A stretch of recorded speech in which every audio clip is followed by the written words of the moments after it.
미국 플로리다의 호화 저택. 밤하늘 아래 대형 조명이 쏟아지고 파티 음악이 크게 울려 퍼집니다. 그 한가운데 재벌 회장 클레이튼 로저스가 한국인 가정부 한서윤의 팔을 거칠게 잡아 끌고 나옵니다. 재미 좀 볼래? 그의 입가에는 여유로운 미소가 걸려 있습니다. 그리고 다음 순간 서윤은 악어가 득실거리는 호수로 그대로 밀쳐 떨어집니다. 물보라가 튀고 손님들의 비명과 휴대폰 촬영 소리가 뒤섞입니다. 누군가는 미친 거 아니야? 속삭이지만 클레이튼은 아무렇지 않다는 듯 어깨를 으쓱하고 이 정도는 다들 좋아하잖아 라며 웃어넘깁니다. 그런데 호수 속의 서윤은 비명을 지르지도 허우적대지도 않습니다. 오히려 침착하게 주변을 살피며 천천히 움직입니다. 그 순간 손님들 사이에서 놀란 탄성이 터집니다. 잠시 후 아무도 예상하지 못한 단 한 번의 반전이 시작됩니다. 그리고 그 반전은 클레이튼을 수많은 사람들 앞에서 무릎 꿇게 만들게 됩니다. 이 사건 정말 여기서 끝날까요? 아니면 지금부터가 진짜 시작일까요? 오늘의 사연은 한서윤님의 이야기입니다. 영상 시청 전 구독과 좋아요를 눌러주시면 제작에 큰 힘이 됩니다. 따스한 햇살이 쏟아지는 플로리다의 어느 아침, 푸른 잔디가 끝없이 펼쳐진 대저택 앞에서 한 여성이 정원의 낙엽을 쓸어 모으고 있었습니다. 29살 한국 여성, 한서윤이었죠. 단정하게 묶은 포니테일, 깔끔한 네이비색 유니폼 위에 흰 앞치마를 두른 그녀의 모습은 이른 아침 햇살 속에서 너무나 평범해 보였습니다. 하지만 그녀의 눈빛만큼은 달랐어요. 깊고 침착한 그 시선 속에는 무언가 단단한 것이 자리 잡고 있었습니다. 서윤은 한국에서 7년 동안 동물구조센터에서 일했던 사람이었어요. 부상당한 새를 치료하고 유기된 강아지를 돌보고 때로는 위험한 야생동물을 안전하게 보호하는 일까지 해냈던 그녀였죠. 파충류의 행동 패턴을 읽고 맹수의 심리를 이해하며 응급 상황에서도 흔들리지 않는 침착함을 갖춘 전문가였습니다. 순환구조 훈련도 받았고 기초 응급처치는 물론이고 동물 행동학까지 섭렵했어요. 특히 파충류와 맹수를 다루는 일에 능숙했죠.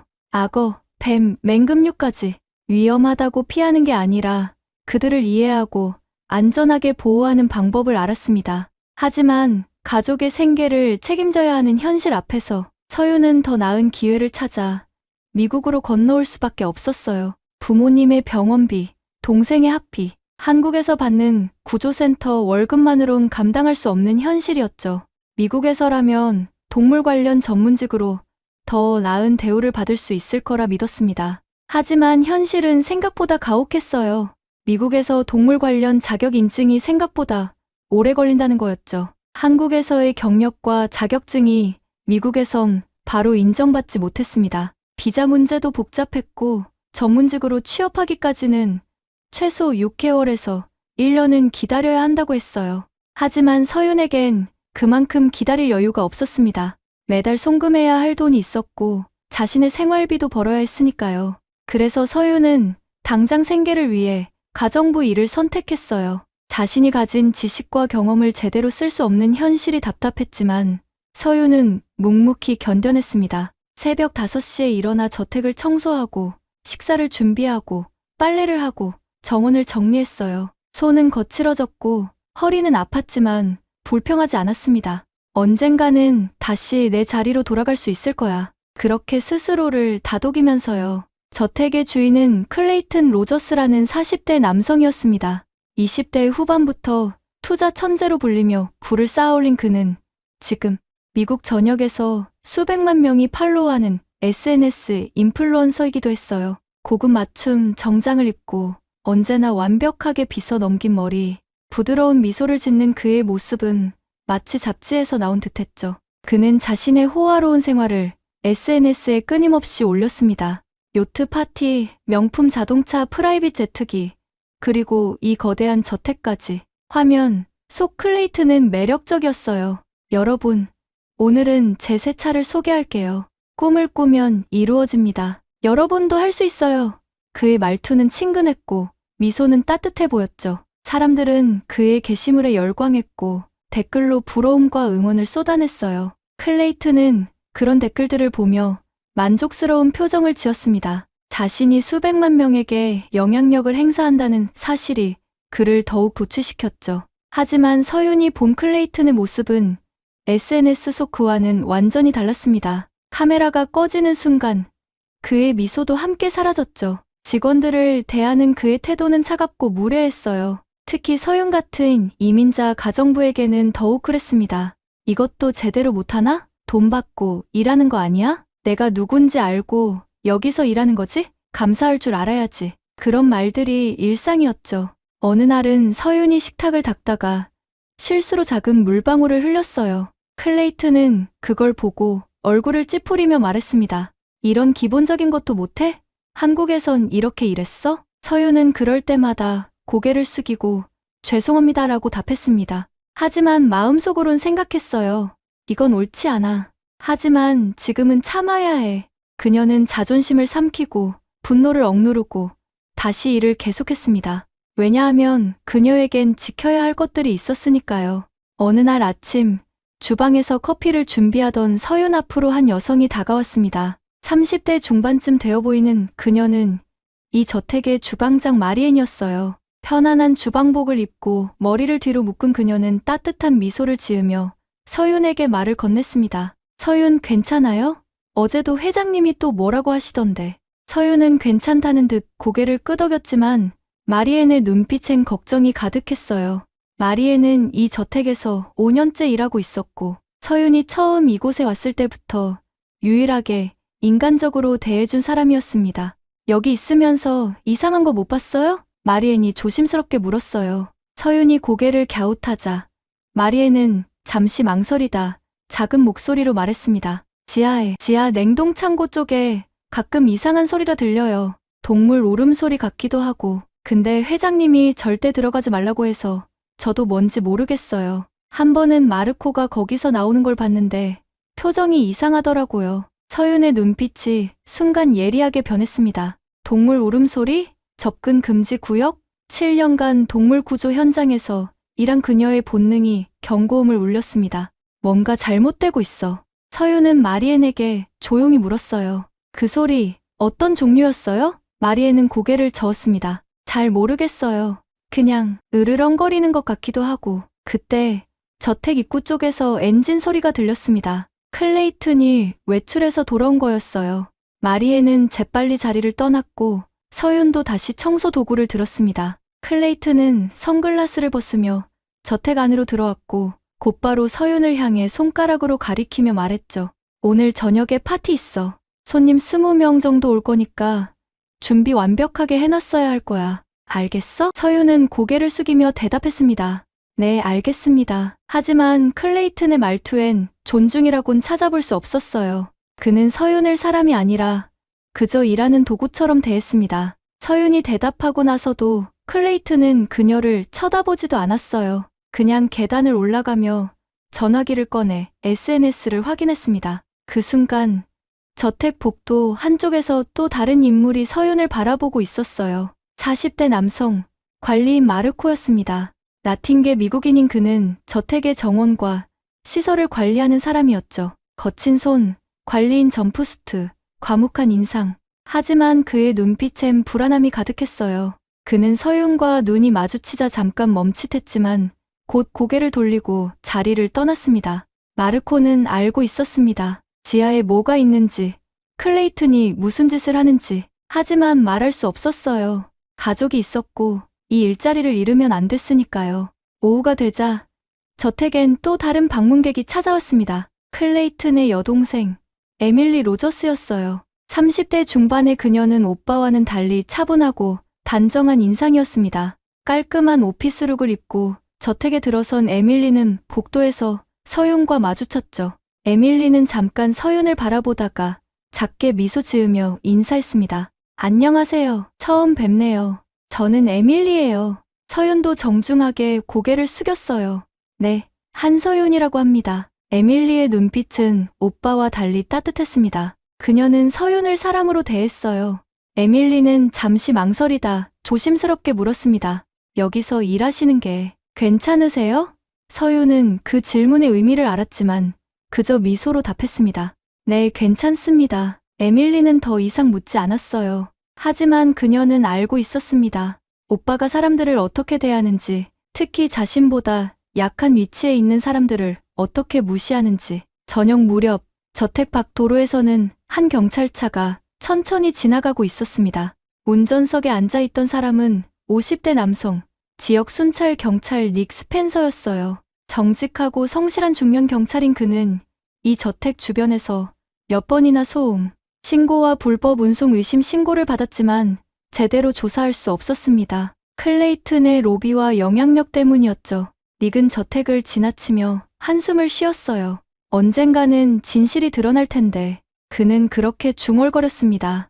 해가 지고 저택엔 파티 준비가 한창이었습니다. 서윤은 테이블을 정리하고 음식을 나르고 손님들이 사용할 공간을 깔끔하게 정돈했어요. 클레이튼은 SNS 라이브 방송을 준비하며 들떠 있었습니다. 오늘 밤은 특별할 거야. 다들 기대해. 그의 목소리엔 자신감이 넘쳤죠. 하지만 서윤은 알 수 없는 불안감을 느꼈습니다. 마리앤이 말했던 지하의 소리, 마르코의 불안한 눈빛, 에밀리의 걱정스러운 표정. 뭔가 이 저택엔 감춰진 것이 있었어요. 밤이 깊어지고 손님들이 하나둘 도착하기 시작했습니다. 화려한 옷을 입은 사람들, 웃음소리, 샴페인 잔이 부딪히는 소리. 저택은 빛으로 가득 찼고 음악이 울려 퍼졌죠. 사람들은 클레이튼을 칭찬했고 그의 성공을 부러워했습니다. 하지만 서윤은 그 화려함 뒤에 숨겨진 어둠을 느낄 수 있었습니다. 그리고 그날 밤 서윤의 삶을 완전히 바꿔놓을 사건이 시작되려 하고 있었어요. 저택의 불빛은 밝았지만 그 빛 아래 드리워진 그림자는 점점 더 짙어지고 있었습니다. 파티는 한창이었습니다. 저택의 야외 테라스에는 수십 명의 손님들이 모여 있었고 클레이튼은 그들 사이를 누비며 자신의 성공담을 늘어놓고 있었어요. 손에는 샴페인 잔을 들고 얼굴엔 자신만만한 미소를 띤 채로요. 여러분, 저 악어 호수 보이시죠? 제가 직접 설계한 겁니다. 자연과 부의 조화, 그게 제 철학이에요. 사람들은 감탄사를 쏟아냈고 스마트폰을 꺼내 사진을 찍기 시작했습니다. 서윤은 테라스 한쪽에서 빈 접시들을 정리하고 있었어요. 손님들의 웃음소리와 음악소리가 뒤섞인 그 공간에서 그녀는 최대한 눈에 띄지 않으려 애쓰고 있었습니다. 하지만 클레이튼의 시선이 그녀를 향했죠. 그는 술에 취한 듯 붉어진 얼굴로 서윤에게 다가왔습니다. 야, 거기 서 있지만 말고 사진 좀 찍어줘. 내 폰으로. 서윤은 조용히 고개를 숙이며 그의 전화기를 받았어요. 클레이튼은 손님들과 함께 포즈를 취했고 서윤은 몇 장의 사진을 찍어줬습니다. 하지만 클레이튼은 사진을 확인하더니 불만스러운 표정을 지었어요. 이게 뭐야? 각도가 이상하잖아. 다시 찍어. 서윤은 다시 한번 카메라를 들었지만 클레이튼의 요구는 계속됐습니다. 아니, 그게 아니라 너 사진도 제대로 못 찍어? 주변 손님들이 조금씩 불편한 기색을 보이기 시작했어요. 하지만 아무도 나서지 않았습니다. 그때 클레이튼이 갑자기 서윤의 어깨를 툭 쳤습니다. 장난처럼 보였지만 그 힘은 결코 가볍지 않았어요. 너 한국에서 뭐 했다고 했지? 동물 어쩌고? 서윤은 잠시 망설이다 조용히 대답했습니다. 동물 구조센터에서 일했습니다. 클레이튼은 껄껄 웃으며 손님들을 돌아봤어요. 들었어요? 동물 구조래요. 그런데 지금은 내 집 청소하고 있네. 인생 참 아이러니하죠?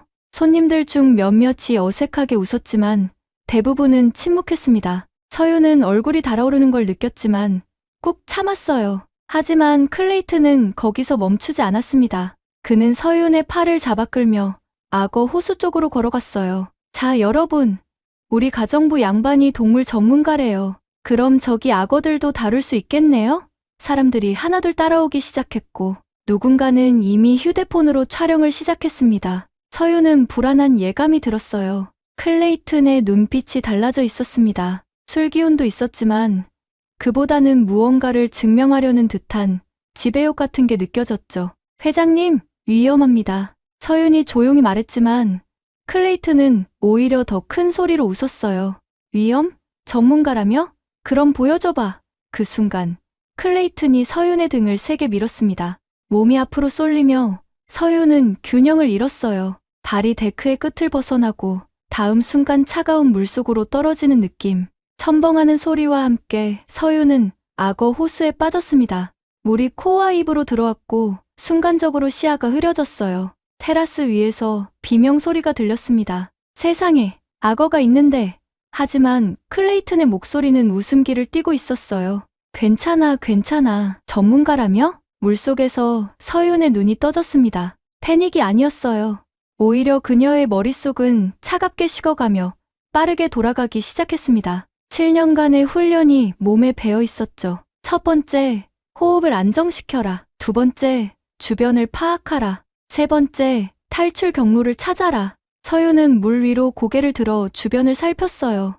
호수는 생각보다 넓었지만 깊이는 그리 깊지 않았습니다. 그리고 약 10m 떨어진 곳에서 두 마리의 악어가 이쪽을 바라보고 있었어요. 서윤의 심장이 빠르게 뛰었지만 그녀는 침착함을 유지했습니다. 악어의 시야각, 반응 속도, 사냥 패턴. 그녀는 이 모든 걸 알고 있었어요. 악어는 빠른 움직임에 반응합니다. 물속에서 허우적대면 먹잇감으로 인식하죠. 반대로 천천히, 조용히 움직이면 공격성이 낮아집니다. 서윤은 숨을 깊게 들이마시고 천천히 팔을 저었어요.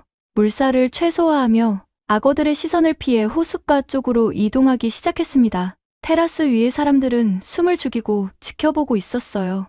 누군가는 구조해야 하는 거 아니야? 속삭였지만 대부분은 움직이지 못했습니다. 클레이튼조차 예상치 못한 상황에 당황한 표정이었죠. 그는 장난으로 시작했지만 지금은 일이 심각해지고 있다는 걸 깨달았습니다. 하지만 그는 여전히 자신의 이미지를 지키려 애쓰며 말했어요. 괜찮아, 괜찮아. 저 정도면 해결할 수 있을 거야. 서윤은 악어들의 움직임을 계속 관찰하며 천천히 이동했습니다. 한 마리가 그녀 쪽으로 고개를 돌렸지만 그녀는 멈추지 않았어요.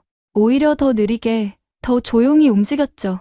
악어는 잠시 그녀를 바라보다가 다시 제자리로 돌아갔습니다. 위협으로 느끼지 않은 거예요. 서윤은 호숫가에 거의 다다랐고 마침내 물에서 빠져나올 수 있었습니다. 그녀가 데크 위로 올라오자 사람들은 안도의 한숨을 내쉬었어요. 하지만 아무도 박수를 치거나 환호하지 않았습니다.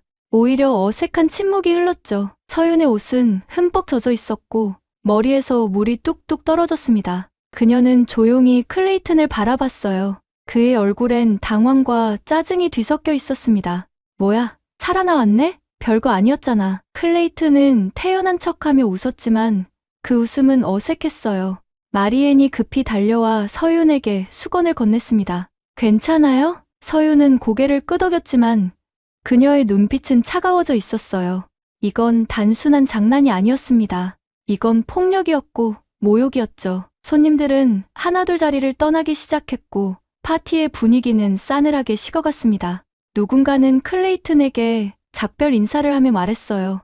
오늘 파티 재미있었어요. 그런데 조금 과했던 것 같네요. 클레이튼은 억지 미소를 지으며 손님들을 배웅했지만 그의 기분은 이미 망가져 있었습니다. 파티가 끝나고 사람들이 떠난 뒤 그는 서윤을 향해 차갑게 말했어요. 내일부터 출근 안 해도 돼. 짐 싸. 서윤은 아무 말도 하지 않았습니다. 그저 조용히 고개를 숙이고 자리를 떠났죠. 하지만 서윤의 머릿속은 복잡하게 돌아가고 있었어요. 마리앤이 말했던 지하의 소리, 마르코의 불안한 눈빛, 그리고 오늘 밤 자신이 당한 일.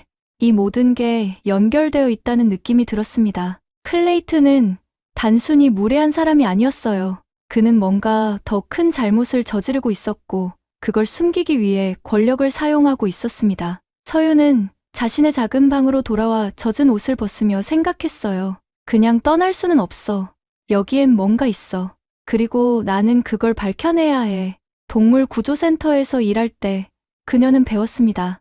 약자를 보호하는 것, 잘못된 걸 바로잡는 것, 그게 자신이 해야 할 일이라는 거려. 그리고 지금 이 저택에도 보호받아야 할 누군가가, 아니 무언가가 있었습니다. 밤이 깊어가고 저택은 다시 조용해졌습니다. 하지만 서윤의 마음속에는 결심이 자리 잡고 있었어요. 내일 짐을 싸기 전에 그녀는 지하로 내려갈 생각이었습니다. 그곳에 무엇이 있는지, 왜 마리앤이 그렇게 불안해했는지 확인하고 싶었죠. 위험할 수도 있지만 서윤은 두렵지 않았습니다. 오히려 그녀는 준비되어 있었어요. 7년간 쌓아온 지식과 경험, 그리고 무엇보다 정의에 대한 확고한 믿음이 그녀를 움직이게 만들었습니다. 창밖으로 달빛이 들어왔고 저택은 고요했습니다. 하지만 그 고요함 속에서 진실을 향한 첫걸음이 시작되고 있었어요. 새벽 5시, 서윤은 눈을 떴습니다. 어젯밤 악어 호수에 빠진 충격에도 불구하고 그녀는 평소처럼 정확한 시간에 깼어요. 몸은 피곤했지만 정신은 오히려 또렷했습니다. 창밖은 아직 어둠에 잠겨 있었고 저택은 고요했죠. 서윤은 침대에서 일어나 옷을 갈아입으며 생각했어요. 오늘이 마지막 기회야. 떠나기 전에 확인해야 해. 복도는 텅 비어 있었습니다. 저택의 직원들도, 클레이튼도 아직 잠들어 있을 시간이었죠. 서윤은 조용히 계단을 내려가며 마리앤이 말했던 지하 구역을 떠올렸어요. 접근 금지 표시, 이상한 소리, 마르코의 불안한 눈빛. 이 모든 조각들이 하나의 그림을 만들어가고 있었습니다. 지하로 향하는 문은 주방 옆 작은 복도 끝에 있었어요. 서윤은 문 앞에 서서 잠시 망설였습니다. 이건 명백한 규칙 위반이었죠. 하지만 그녀는 알고 있었어요. 때로는 더 큰 정의를 위해 작은 규칙을 깨야 한다는 거려. 동물 구조센터에서 일할 때도 그랬습니다. 법적 소유권이 있는 학대자로부터 동물을 구하기 위해 때로는 위험을 감수해야 했죠. 문 손잡이를 천천히 돌렸습니다. 다행히 잠겨있지 않았어요. 삐걱하는 소리가 작게 났지만 주변은 여전히 조용했습니다. 서윤은 휴대폰에 손전등을 켜고 계단을 내려가기 시작했어요. 한 걸음 한 걸음 내디딜 때마다 공기가 차갑게 변해갔습니다. 지하실 특유의 습기와 곰팡이 냄새가 코를 찔렀죠. 계단 끝에 다다르자 넓은 지하 공간이 펼쳐졌습니다. 냉동 창고로 보이는 문들, 창고처럼 쌓여있는 상자들, 그리고 복도 저 끝에서 희미하게 들려오는 소리. 서윤의 심장이 빠르게 뛰기 시작했어요. 그 소리, 마리앤이 말했던 바로 그 소리였습니다. 낮게 으르렁거리는 듯한 무언가 살아있는 존재의 소리. 서윤은 소리가 나는 쪽으로 조심스럽게 걸어갔습니다. 복도 끝에 또 다른 문이 있었고 그 문 아래로 희미한 불빛이 새어나오고 있었어요. 그녀는 문에 귀를 가까이 대고 들어봤습니다. 여러 종류의 동물 소리가 들렸어요. 새의 울음, 포유류의 움직임, 그리고 무언가 긁는 소리. 서윤의 표정이 굳어졌습니다.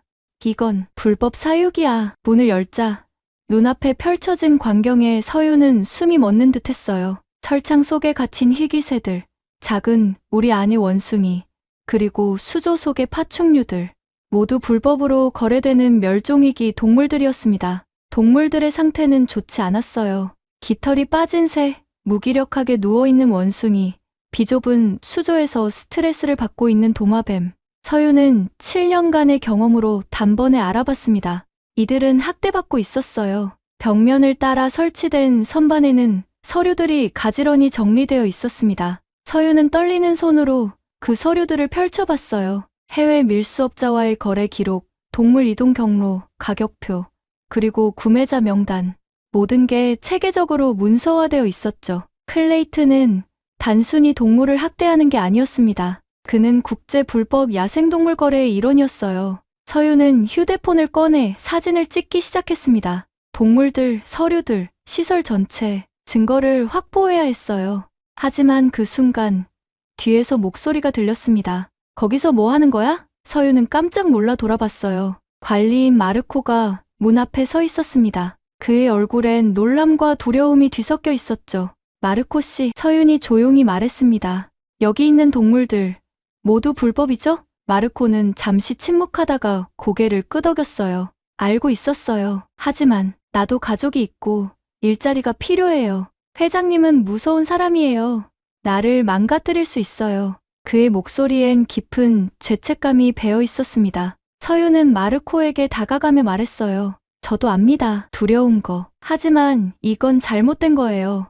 이 동물들은 고통받고 있어요. 그리고 이건 범죄입니다. 마르코는 바닥을 내려다보며 주먹을 꽉 쥐었어요.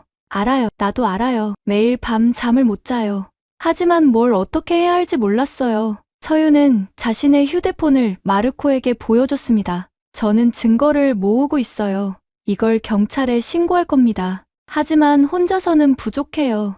마르코 씨의 증언이 필요해요. 당신은 이곳을 관리했고 모든 걸 봤잖아요. 마르코는 불안한 표정으로 주변을 둘러봤어요.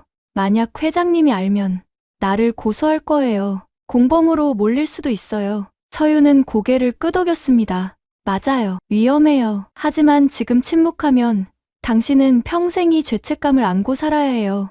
그리고 이 동물들은 계속 고통받을 거예요. 그녀의 목소리는 단호했지만 따뜻했어요. 저는 이미 결정했어요.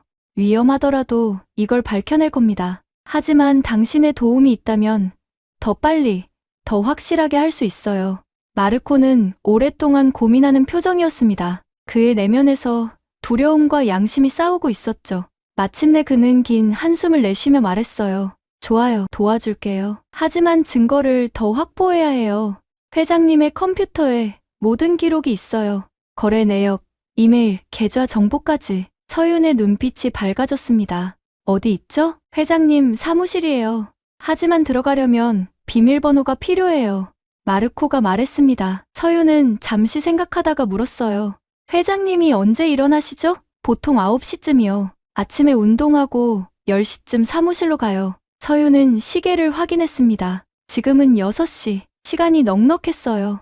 마르코 씨, 저를 사무실로 안내해 주세요. 그리고 가능하면 비밀번호를 알아낼 방법을 찾아봐요. 서윤의 말에 마르코는 긴장한 표정으로 고개를 끄덕였습니다. 두 사람은 지하실을 나와 조용히 2층으로 올라갔어요. 복도를 지나며 서윤은 생각했습니다. 이건 시작이야. 진실을 밝히는 첫걸음이지. 클레이튼의 사무실은 저택의 동쪽 끝에 있었습니다. 마르코가 문을 열자 고급스러운 인테리어와 거대한 책상이 눈에 들어왔어요. 벽면에는 클레이튼이 유명인들과 찍은 사진들이 걸려 있었고 책상 위에는 최신형 컴퓨터가 놓여 있었습니다. 서윤은 컴퓨터 앞에 앉아 전원을 켰어요. 화면에 비밀번호 입력창이 떴습니다.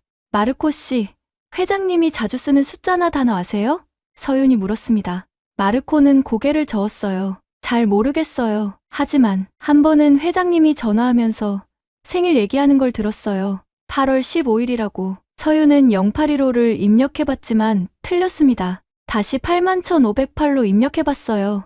여전히 틀렸죠. 서윤은 책상 위를 살펴봤습니다. 명함, 메모지, 사진틀 속에는 젊은 시절의 클레이튼이 트로피를 들고 웃고 있었어요. 뒷면에 작은 글씨가 적혀 있었습니다. First Victory 2007. 서윤은 Victory 2007을 입력했습니다.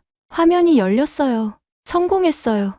서윤이 작게 외쳤습니다. 컴퓨터 안에는 놀라운 정보들이 가득했습니다. 불법 동물 거래 이메일, 수백만 달러 규모의 거래, 내역, 해외 밀수업자들과의 통화 기록, 그리고 로비를 통해 경찰 조사를 막은 증거까지. 클레이튼은 자신의 범죄를 세세하게 기록해둔 거예요.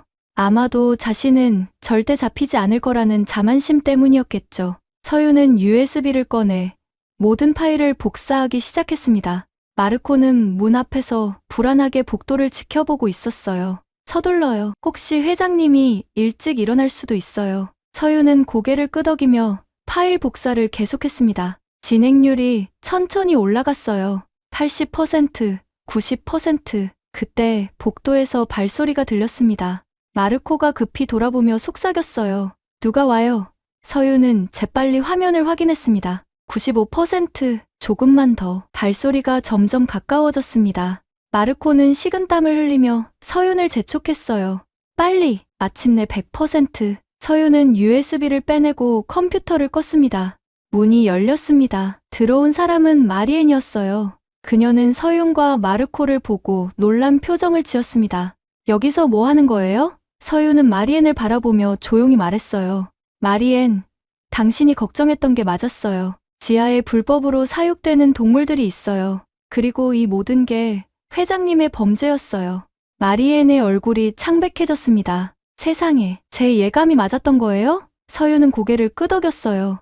이제 경찰에 신고해야 해요. 하지만 증거가 필요했어요. 그래서 이걸 확보했습니다. 서윤은 USB를 들어 보였습니다. 마리엔은 잠시 망설이다가 단호하게 말했어요. 저도 도울게요. 증언할 수 있어요. 회장님이 수상한 사람들을 만나는 걸 여러 번 봤어요. 세 사람은 조용히 사무실을 나왔습니다. 아직 저택은 조용했고 클레이튼은 잠들어 있었어요. 하지만 서윤은 알고 있었습니다. 이제 돌아갈 수 없는 다리를 건넜다는 거려. 정의를 향한 첫 번째 도전은 성공했지만 더 큰 싸움이 기다리고 있었습니다. 서윤은 자신의 방으로 돌아와 USB를 꼭 쥐고 침대에 앉았습니다. 손은 떨리고 있었지만 그건 두려움 때문이 아니었어요. 오히려 무언가 큰 일을 시작했다는 흥분과 책임감이 뒤섞인 감정이었죠. 창밖으로 해가 떠오르고 있었습니다. 새로운 하루가 시작되고 있었어요. 하지만 서윤에게 이 하루는 단순한 시작이 아니었습니다.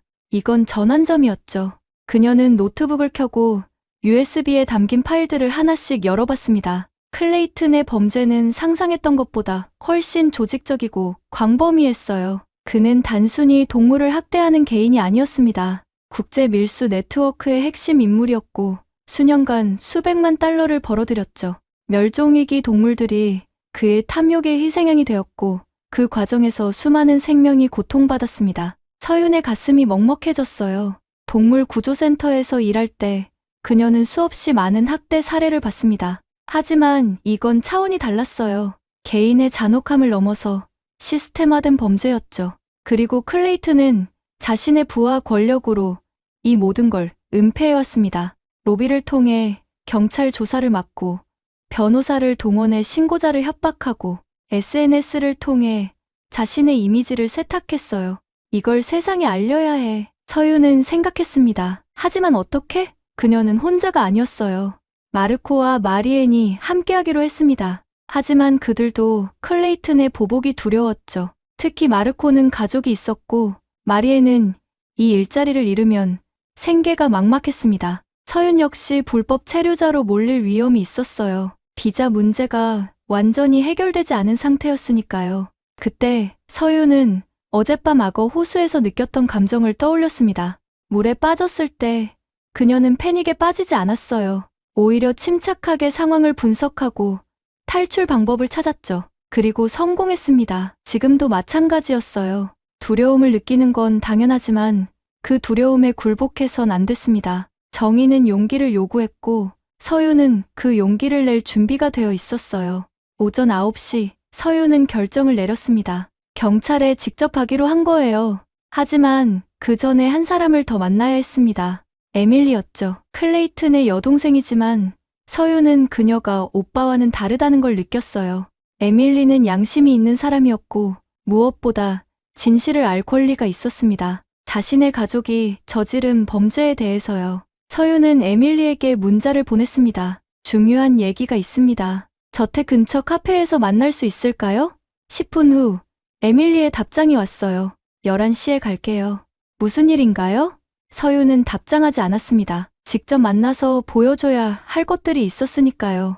11시 서윤은 저택에서 10분 거리의 작은 카페에 앉아 있었습니다. 창밖으로 플로리다의 푸른 하늘이 보였고 사람들은 평화로운 일상을 살아가고 있었어요. 하지만 서윤의 마음은 전혀 평화롭지 않았습니다. 곧 에밀리가 도착했어요. 그녀는 걱정스러운 표정으로 서윤 앞에 앉았습니다. 무슨 일이에요? 당신 얼굴이 안 좋아 보여요. 서윤은 잠시 침묵했습니다. 어디서부터 시작해야 할까요? 그녀는 깊게 숨을 들이마시고 말했어요. 에밀리 씨, 제가 지금부터 보여드릴 건 충격적일 수 있어요. 하지만 당신이 알아야 한다고 생각해요. 서윤은 노트북을 꺼내 화면을 에밀리 쪽으로 돌렸습니다. 지하실의 동물들, 불법 거래 서류, 클레이튼의 이메일 기록, 모든 증거가 거기 있었어요. 에밀리의 얼굴이 점점 창백해졌습니다. 그녀는 화면을 보며 손으로 입을 막았어요. 이게 진짜예요? 서윤은 고개를 끄덕였습니다. 제가 직접 봤어요. 그리고 이건 일부일 뿐이에요. 회장님은 수년간 국제 불법 동물 거래에 연루되어 있었습니다. 에밀리는 의자에 주저앉으며 고개를 저었어요. 믿을 수가 없어요. 오빠가 이런 짓을?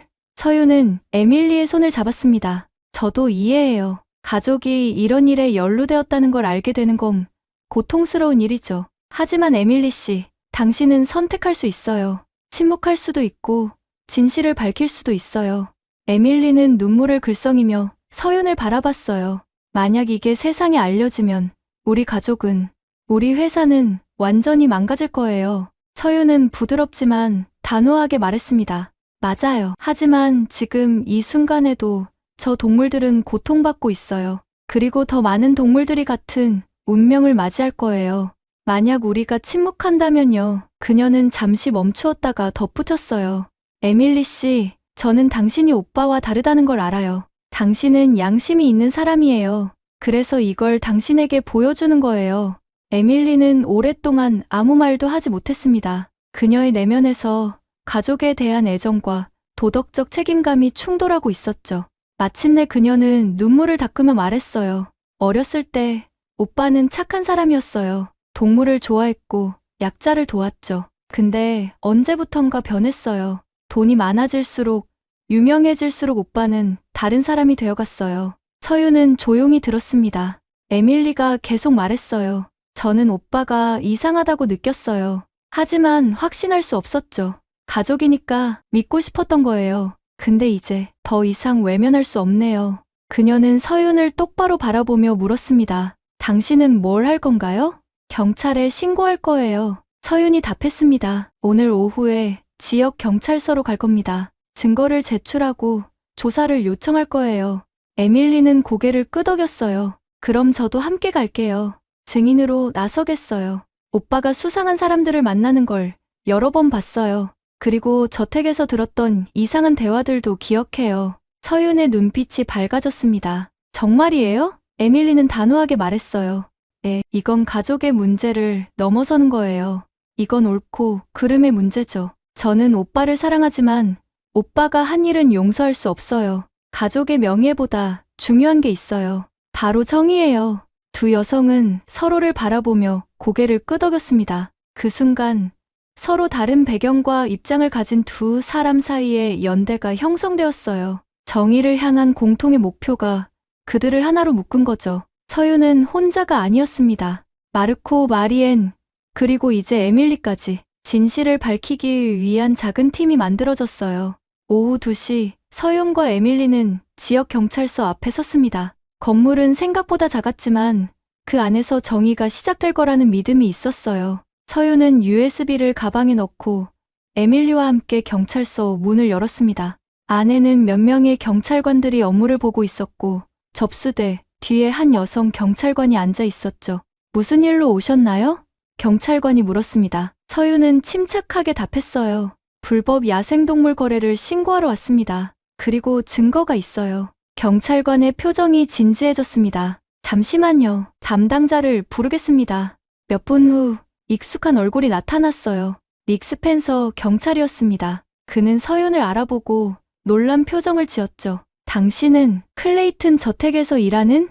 서윤은 고개를 끄덕였습니다. 네, 그리고 제가 발견한 걸 보여드리고 싶어요. 닉은 두 사람을 조사실로 안내했고 서윤은 모든 증거를 펼쳐놓기 시작했습니다. 사진, 서류, 이메일 기록, 거래 내역, 모든 게 거기 있었어요. 닉의 얼굴이 점점 굳어졌습니다. 이건 대단한 증거예요.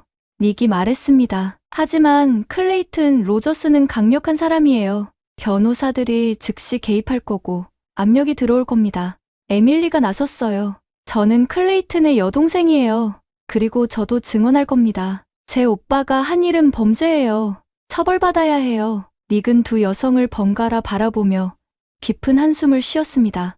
25년간 경찰로 살아오며 그는 수많은 사건을 봤어요. 하지만 이건 특별했습니다. 약자가 권력에 맞서는 순간, 정의가 시험받는 순간이었죠. 그는 마침내 고개를 끄덕이며 말했어요. 좋아요. 조사를 시작하겠습니다. 영장을 신청하고 저택을 압수수색하겠어요. 하지만 시간이 좀 걸릴 거예요. 서윤은 안도의 한숨을 내쉬었습니다. 첫 번째 관문을 통과한 거예요. 하지만 이제 시작일 뿐이었습니다. 더 큰 싸움이 기다리고 있었죠. 닉 스펜서 경찰은 서윤과 에밀리가 가져온 증거를 면밀히 검토했습니다. 그의 손가락은 서류를 넘기면서 미세하게 떨리고 있었어요. 25년간 경찰로 살아오면서 그는 정의를 실현하고 싶었지만 번번이 권력의 벽에 막혔습니다. 클레이튼 로저스라는 이름 앞에서 수많은 신고가 묻혔고 조사는 시작도 하기 전에 중단됐죠. 하지만 지금 그의 손에는 그 벽을 무너뜨릴 수 있는 무기가 있었습니다. 이 증거면 충분합니다. 닉이 조용히 말했어요. 하지만 우리에게 시간이 많지 않아요. 클레이튼이 이 사실을 알게 되면 증거를 인멸하려 할 겁니다. 영장을 받는데 최소 이틀은 걸려요. 그동안 당신들은 안전한 곳에 있어야 해요. 서윤은 고개를 저었습니다. 저는 저택으로 돌아가야 해요.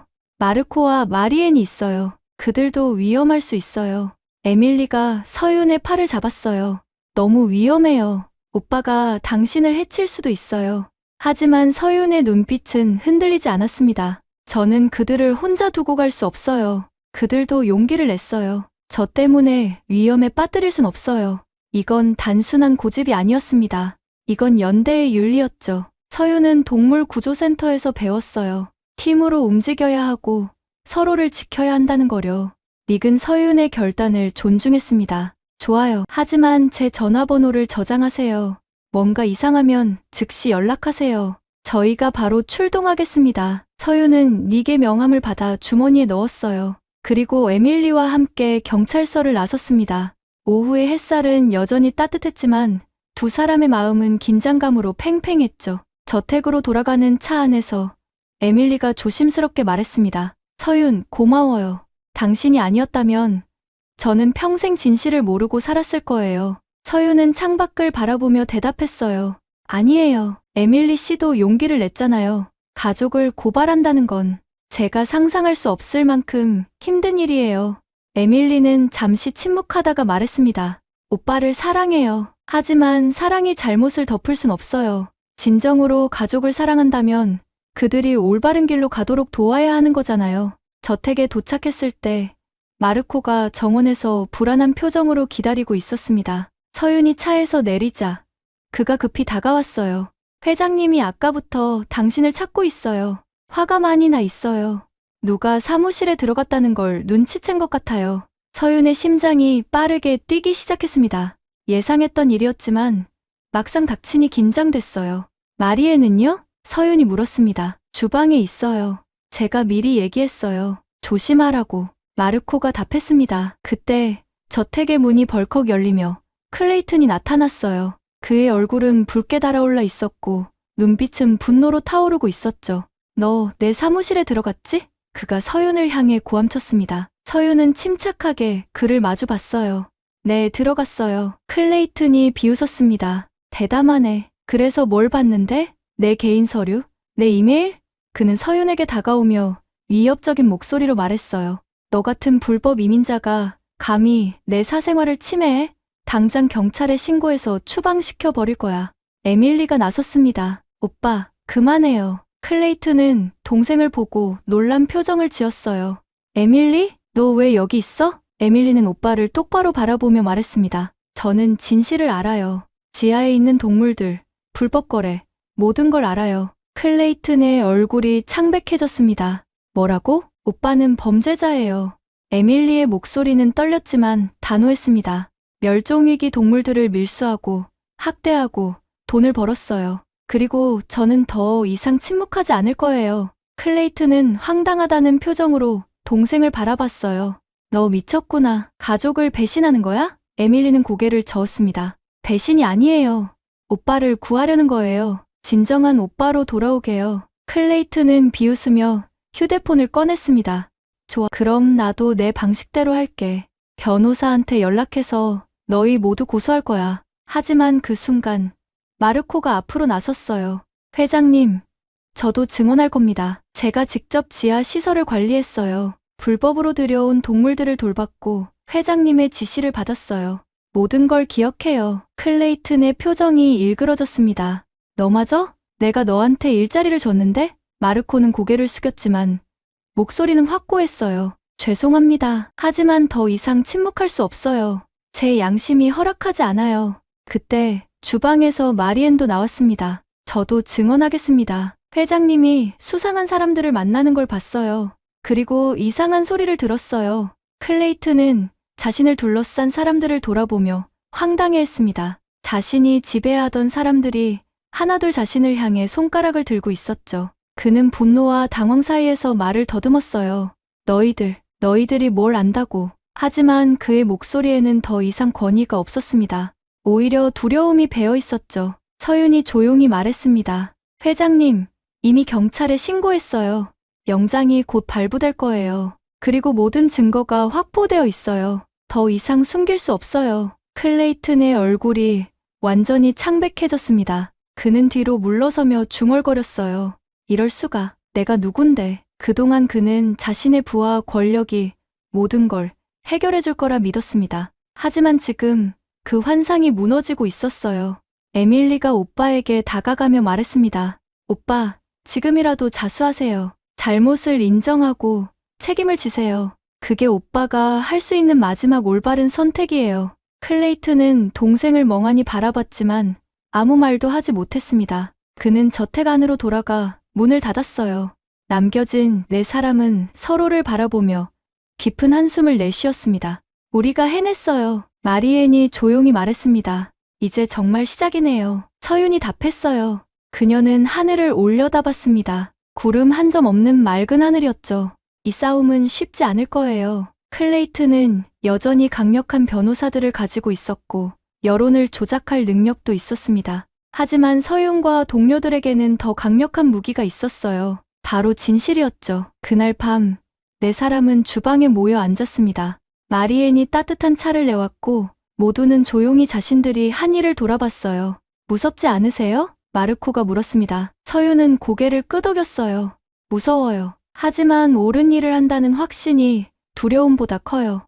에밀리가 덧붙였습니다. 우리는 혼자가 아니에요. 함께 있잖아요. 그 말이 모두에게 힘을 주었습니다. 연대, 그게 그들의 힘이었어요. 각자 다른 이유로 이 저택에 왔지만 정의라는 공통의 가치가 그들을 하나로 묶었습니다. 약자를 보호하고 잘못된 것을 바로잡고 진실을 밝히는 것. 그게 인간으로서 해야 할 일이었죠. 창밖으로 별들이 반짝이고 있었습니다. 내일이면 경찰이 올 거예요. 그리고 진실이 세상에 드러날 겁니다. 서윤은 그 순간을 기다리며 조용히 차를 마셨습니다. 다음 날 아침, 서윤은 이상한 정적에 눈을 떴습니다. 평소 같으면 저택 곳곳에서 들리던 소리들이 사라져 있었어요. 청소기 소리도, 정원 관리 소리도, 주방에서 들리던 익숙한 소음도 없었죠. 그녀는 불길한 예감에 침대에서 일어나 복도로 나갔습니다. 텅 빈 복도는 마치 버려진 건물처럼 느껴졌어요. 주방으로 향했을 때 서윤은 놀라운 광경을 목격했습니다. 마리앤의 개인 물건들이 모두 사라져 있었어요. 그녀가 늘 두던 앞치마, 요리 도구, 작은 화분까지 모든 게 치워져 있었죠. 서윤의 가슴이 철렁 내려앉았습니다. 설마. 그녀는 급히 마르코의 작업실로 달려갔어요. 거기도 마찬가지였습니다. 마르코의 공구함, 작업복, 개인 사진들이 모두 없어져 있었죠. 서윤은 떨리는 손으로 마리앤에게 전화를 걸었습니다. 한참을 기다린 끝에 마리앤의 목소리가 들렸어요. 서윤, 미안해요. 그녀의 목소리는 눈물로 젖어 있었습니다. 회장님의 변호사들이 어젯밤에 찾아왔어요. 제 과거를 다 조사했더라고요. 15년 전 교통사고 기록, 신용불량 이력, 모든 거려. 그들은 말했어요. 만약 증언하면 저를 명예훼손으로 고소하겠다고, 그리고 제 가족까지 조사하겠다고 협박했어요. 서윤은 말문이 막혔습니다. 마리앤이 흐느끼며 말했어요. 저는 혼자가 아니에요. 18살 딸이 있어요. 대학 학자금 때문에 빚도 있고요. 만약 제가 소송에 휘말리면 우리 가족은 견딜 수 없어요. 정말 미안해요, 서윤. 저는 비겁한 사람이에요. 전화가 끊겼습니다. 서윤은 휴대폰을 쥔 채 그 자리에 서 있었어요. 이해했습니다. 마리앤을 비난할 수 없었죠. 그녀에게도 지켜야 할 가족이 있었고 생계가 있었으니까요. 마르코에게도 전화를 걸었습니다. 그의 목소리는 더 무거웠어요. 서윤, 제 아내가 울고 있어요. 어제 변호사들이 우리 집에 찾아와서 말했어요. 제가 불법 동물 사육시설을 관리했다고. 저도 공범이라고요. 그리고 만약 회장님을 고소하면 저를 먼저 기소하겠다고 했어요. 저는 가족을 감옥에 혼자 두고 갈 수 없어요. 그의 목소리는 절망으로 가득했습니다. 저를 용서해 주세요. 저는 당신만큼 강하지 못해요. 서윤은 주방 의자에 주저앉았습니다. 클레이튼은 밤새 움직였던 거예요. 그의 변호사들은 서윤의 동료들을 하나씩 찾아가 그들의 약점을 파고들었죠. 과거의 실수, 빚, 가족의 취약점, 모든 걸 무기로 삼아 협박했습니다.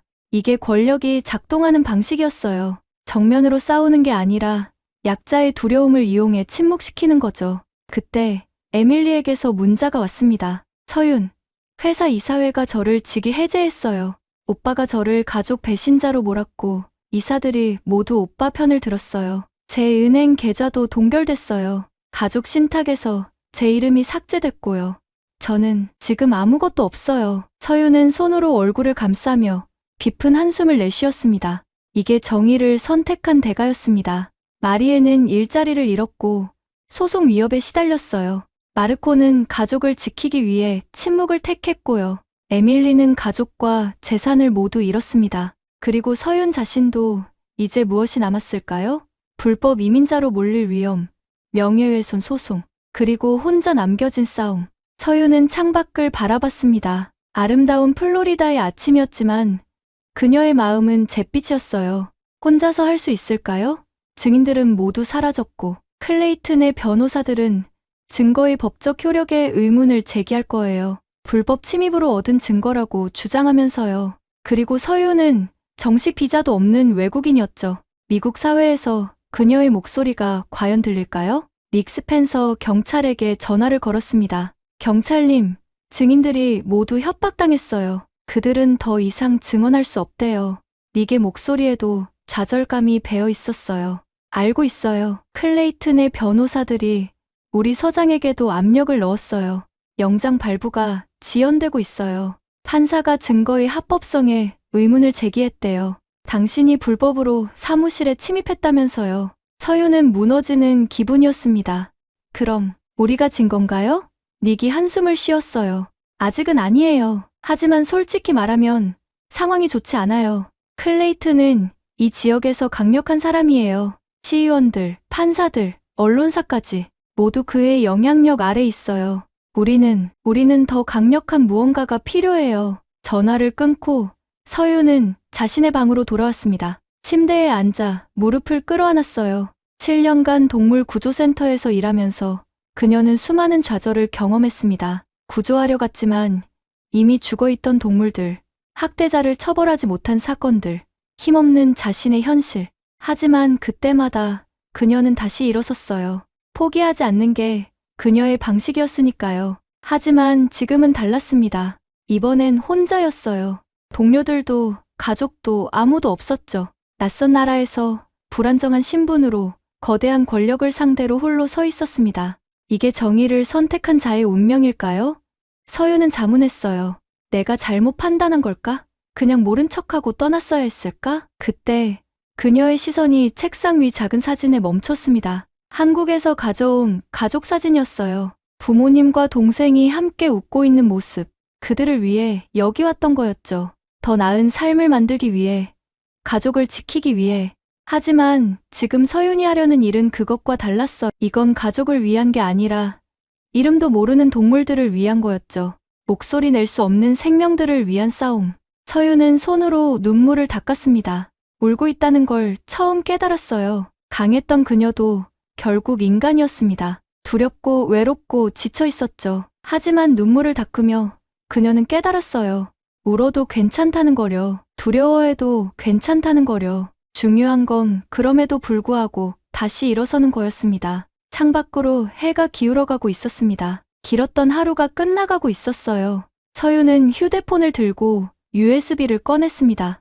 아직 증거는 남아 있었어요. 그리고 지하실의 동물들도 여전히 그곳에 있었죠. 고통받고 기다리고 구조를 갈망하며 서윤은 그들을 버릴 수 없었습니다. 설령 혼자라도 설령질 것이 뻔해도 그녀는 끝까지 가야 했어요. 그녀는 노트북을 켜고 새로운 계획을 세우기 시작했습니다. 증인들이 사라졌다면 다른 방법을 찾아야 했어요. 경찰이 움직이지 못한다면 여론을 움직여야 했죠. 클레이튼이 가진 건 돈과 권력이었지만 서윤이 가진 건 진실이었습니다. 그리고 진실은 때로 가장 강력한 무기가 되곤 했죠. 절망의 밤이 깊어갔습니다. 하지만 그 어둠 속에서 서윤은 새로운 희망의 불씨를 찾고 있었어요.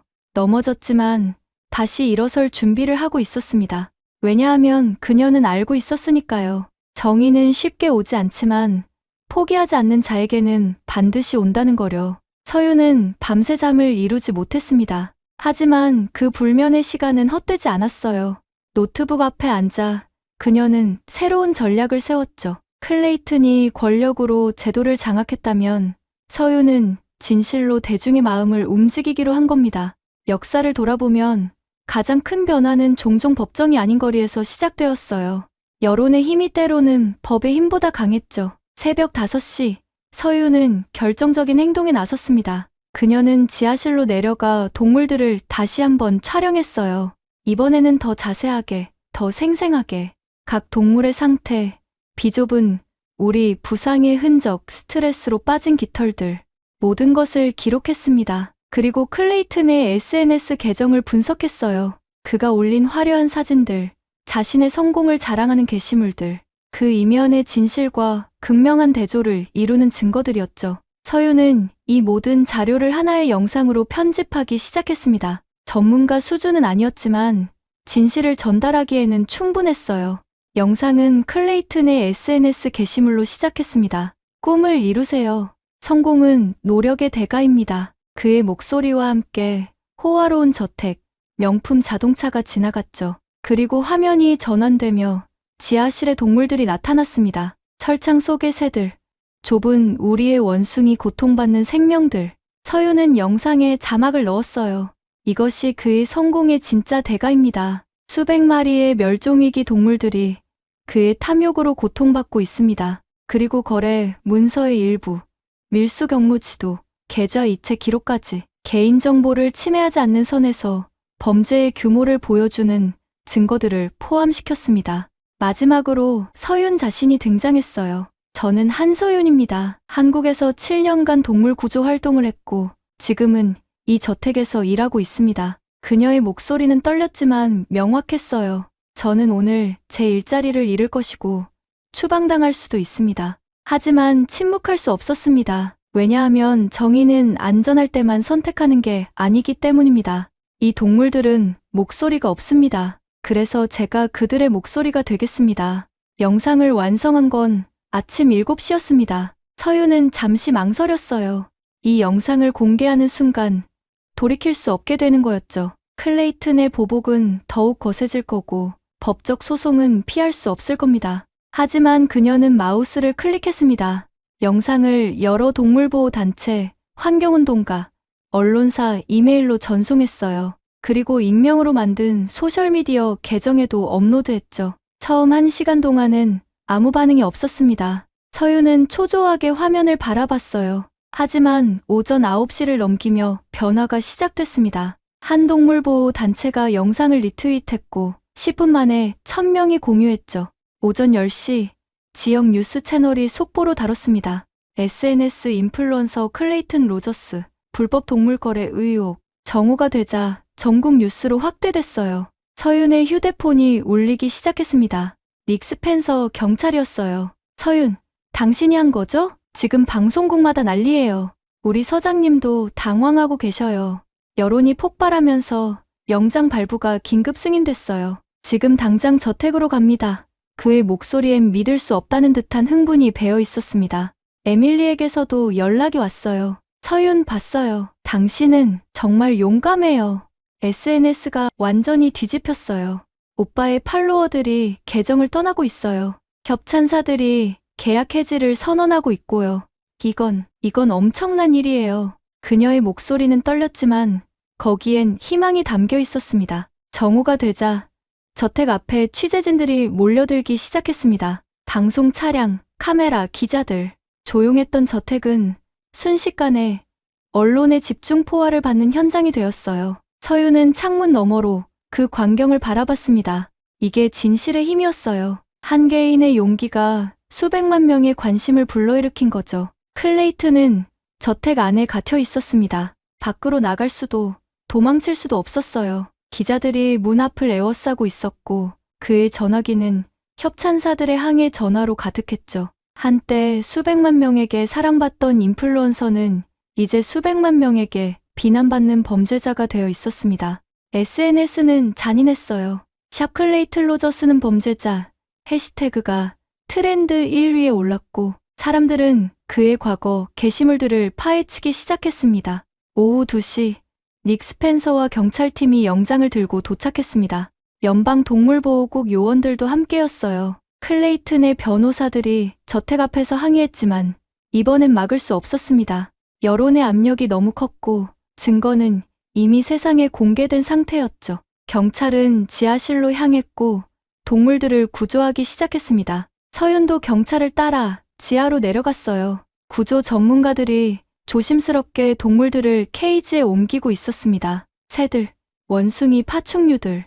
그들은 곧 적절한 보호시설로 옮겨질 예정이었죠. 한 요원이 서윤에게 다가와 말했습니다. 당신 덕분이에요. 이 동물들은 당신이 구한 거예요. 서윤은 고개를 저었어요.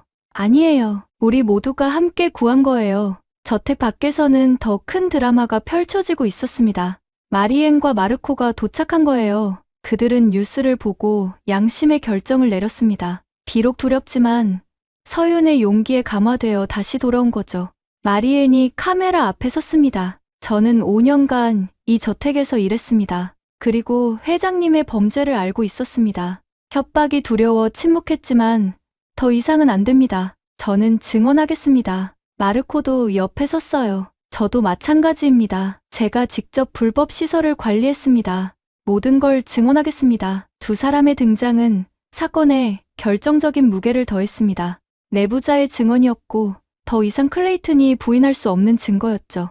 오후 4시 클레이튼이 마침내 저택 밖으로 나왔습니다. 수갑을 찬 채였어요. 기자들이 일제히 카메라를 들이댔고 질문이 쏟아졌습니다.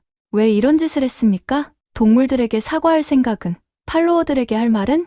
클레이튼은 고개를 숙인 채 아무 말도 하지 않았습니다. 한때 자신만만하게 카메라 앞에 섰던 그는 이제 카메라를 피하며 고개를 떨구고 있었어요. 그 순간 취재진 사이로 서윤이 보였습니다. 클레이튼은 그녀를 발견하고 멈춰섰어요. 두 사람의 눈이 마주쳤죠. 클레이튼의 눈빛엔 분노와 패배감이 뒤섞여 있었고 서윤의 눈빛은 조용하지만 확고했습니다. 그 시선 속에서 클레이튼은 깨달았어요. 자신이 진 건 서윤이 아니라 진실에게였다는 것을요. 클레이튼은 천천히 무릎을 꿇었습니다. 경찰차로 가기 직전 수십 명의 카메라가 지켜보는 가운데 그는 서윤을 향해 무릎을 꿇은 거예요. 말은 하지 않았지만 그 행동이 모든 걸 말해주고 있었습니다. 패배의 인정이자 무언의 사과였죠. 취재진들이 환호했고 그 장면은 실시간으로 전 세계에 방송됐습니다. 서윤은 그 광경을 조용히 바라봤습니다. 승리감보다는 복잡한 감정이 밀려왔어요. 한 사람의 몰락을 목격하는 건 결코 기쁜 일이 아니었습니다. 하지만 동시에 그녀는 알고 있었죠.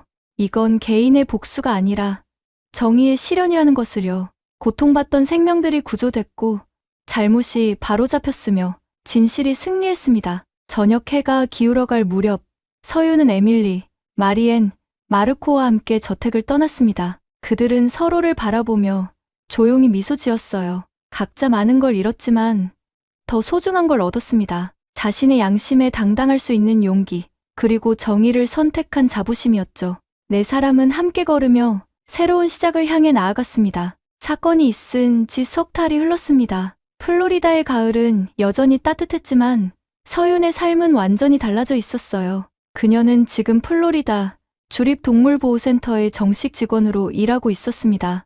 아이러니하게도 그녀가 그토록 원했던 전문직 일자리는 가장 예상치 못한 방식으로 찾아왔죠. 클레이튼 사건이 전국적인 이슈가 되면서 서윤의 용기와 전문성이 알려졌고 여러 동물보호기관에서 그녀에게 일자리를 제안했습니다. 센터의 아침은 분주했어요. 서윤은 흰색 실험복을 입고 구조된 동물들을 돌보고 있었습니다. 클레이튼의 저택에서 구조된 동물들 중 일부가 이곳에 있었죠. 깃털이 다시 자라나고 있는 앵무새, 건강을 회복한 원숭이, 적절한 크기의 수조에서 평화롭게 지내는 도마뱀들. 그들을 볼 때마다 서윤의 가슴은 벅차올랐습니다. 이들은 단순히 구조된 동물이 아니었어요. 정의가 실현되었다는 살아있는 증거였죠. 클레이튼 로저스는 연방법원에서 유죄 판결을 받았습니다. 불법 야생동물 거래, 동물학대, 증거인멸 시도, 증인 협박까지. 그에게 내려진 형량은 7년이었어요. 그의 재산은 몰수되었고 회사는 파산 절차를 밟고 있었습니다. 한때 수백만 명이 팔로우하던 그의 SNS 계정은 삭제되었고 대중의 기억 속에서 그는 경고의 상징으로 남게 되었죠. 부와 권력이 도덕을 대체할 수 없다는 교훈으로요.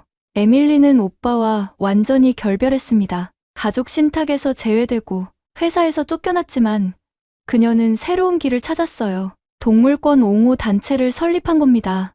로저스 가문의 이름으로 저질러진 잘못을 로저스 가문의 이름으로 바로잡겠다는 결심이었죠. 그녀는 자신의 남은 개인 재산을 투자해 에밀리 로저스 동물보호재단을 만들었고 불법 동물거래 근절 캠페인을 벌이고 있었습니다. 마리에는 지역의 작은 레스토랑에서 주방장으로 일하게 되었어요. 클레이튼 사건 이후 그녀의 용기 있는 증언이 알려지면서 여러 곳에서 그녀를 원했죠. 이제 그녀는 밤에 편히 잠들 수 있었습니다. 양심의 가책 없이 떳떳하게요. 그녀는 종종 서윤에게 전화를 걸어 말했어요. 당신 덕분에 제가 다시 사람답게 살게 됐어요. 마르코는 다른 저택의 관리인으로 취직했습니다. 그의 정직한 증언이 법정에서 인정받으면서 새 고용주들은 그를 신뢰할 수 있는 사람으로 평가했죠. 그는 이제 가족들 앞에서 당당했어요. 아내와 아이들에게 자랑스러운 아버지였습니다. 그는 서윤에게 말했어요. 제 아들이 물어봤어요. 아빠는 용감한 사람이냐고. 저는 처음으로 그렇다고 대답할 수 있었어요. 닉 스펜서 경찰은 이 사건으로 승진했습니다. 25년 경력의 마지막을 장식하는 의미 있는 사건이었죠. 그는 퇴임식에서 서윤을 초대해 말했어요. 제가 평생 경찰로 일하면서 배운 건 정의는 제복을 입은 사람만 지킬 수 있는 게 아니라는 겁니다. 때로는 용기 있는 한 시민이 전체 시스템을 움직일 수 있습니다. 어느 토요일 오후 4사람은 다시 모였습니다. 서윤이 일하는 보호센터 앞의 작은 카페에서요. 에밀리, 마리엔, 마르코 그리고 서윤. 그들은 커피를 마시며 각자의 근황을 나눴어요. 웃음도 있었고 눈물도 있었습니다. 그들은 석 달 전 그 결정이 자신들의 삶을 어떻게 바꿨는지 이야기했죠. 후회하세요? 마리엔이 조심스럽게 물었습니다. 서윤은 잠시 생각하다가 고개를 저었어요. 아니요. 힘들었지만 옳은 일이었어요. 저는 지금 제가 하고 싶었던 일을 하고 있고 당당하게 살고 있어요. 그게 가장 중요한 것 같아요. 에밀리가 덧붙였습니다. 저도 마찬가지예요. 재산을 잃었지만 저 자신을 찾았어요. 마르코가 말했어요. 제 아들이 커서 이 이야기를 듣게 될 거예요. 그때 저는 자랑스럽게 말할 수 있을 거예요. 아빠는 힘들었지만 옳은 선택을 했다고. 4사람은 서로를 바라보며 미소 지었습니다. 그들은 알고 있었어요. 이 연대가 자신들의 삶에서 가장 소중한 것 중 하나라는 것을요. 해질 무렵 서윤은 혼자 보호센터 뒤편의 작은 정원에 앉아 있었습니다. 구조된 새 한 마리가 재활 훈련을 마치고 하늘로 날아올랐어요. 서윤은 그 모습을 바라보며 생각했습니다. 자유란 무엇일까요? 단순히 날개가 있다고 자유로운 게 아니에요. 진정한 자유는 두려움 없이 날 수 있을 때, 억압 없이 살 수 있을 때 오는 거죠. 서윤 자신도 이제 자유로웠습니다. 비자 문제는 특별 인도주의 체류 자격으로 해결되었고 앞으로 영주권 신청도 가능했어요. 하지만 그보다 더 중요한 건 그녀가 자신의 양심에 따라 살 수 있게 되었다는 거였죠. 돈이나 지위가 아니라 옳음과 정의를 선택할 수 있는 자유. 그게 진정한 해방이었습니다. 한국의 가족들은 서윤을 자랑스러워했어요. 처음에는 걱정했지만 이제는 딸이자 누나가 해낸 일을 진심으로 존경했죠. 어머니는 전화해서 말했습니다. 내가 돈을 많이 벌어오지 못해도 괜찮아. 내가 올바르게 사는 게 우리에게는 더 큰 자랑이야. 저녁 하늘이 붉게 물들어가고 있었습니다. 서윤은 일어나 센터로 돌아갔어요. 내일도 구조해야 할 동물들이, 돌봐야 할 생명들이 기다리고 있었으니까요. 그녀는 알고 있었습니다. 세상의 모든 불의를 한 사람이 바로잡을 수는 없다는 것을요. 하지만 한 사람의 용기가 변화의 시작이 될 수 있다는 것도 알고 있었죠. 클레이튼의 사건은 미국 사회에 큰 파장을 일으켰습니다. 불법 동물 거래에 대한 처벌이 강화되었고 SNS 인플루언서들의 윤리에 대한 논의가 시작되었어요. 부와 명성이 도덕적 책임을 면제해주지 않는다는 사회적 합의가 형성되었죠. 작은 용기가 큰 변화를 만들어낸 겁니다. 서윤은 센터의 문을 열며 조용히 중얼거렸습니다. 약자를 향한 폭력은 결국 자신을 향한다. 정의는 언제나 누군가의 용기로 완성된다. 이건 단순한 말이 아니었어요. 그녀가 직접 증명해낸 진실이었죠. 그리고 이 진실은 앞으로도 많은 사람들에게 용기를 줄 것입니다. 밤이 깊어갔지만 보호센터의 불빛은 여전히 밝았습니다. 그 빛 아래서 서윤은 내일을 준비하고 있었어요. 더 나은 세상을 만들기 위해 한 걸음씩 나아가면서요. 지금까지 사람의 무한한 가능성을 믿는 인생길이었습니다. 오늘 영상이 즐거우셨다면 댓글로 여러분이 어디에서 듣고 계신지 남겨주세요. 청취자 한 분 한 분의 이야기에도 귀를 기울이고 싶습니다. 감사합니다.